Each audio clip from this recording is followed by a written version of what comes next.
సరే సరే బాగానే మాట్లాడుతున్నావులే కానీ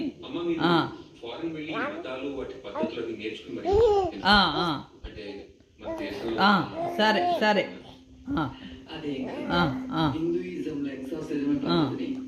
కాల్ది చిన్నగా లోపలికి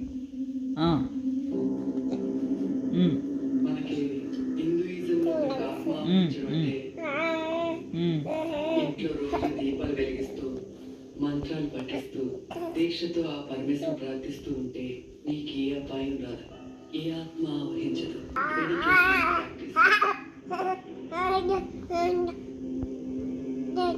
నీకు ఈ పద్ధతులు నేర్పించుకుని అడిగేలా ఉన్నవే.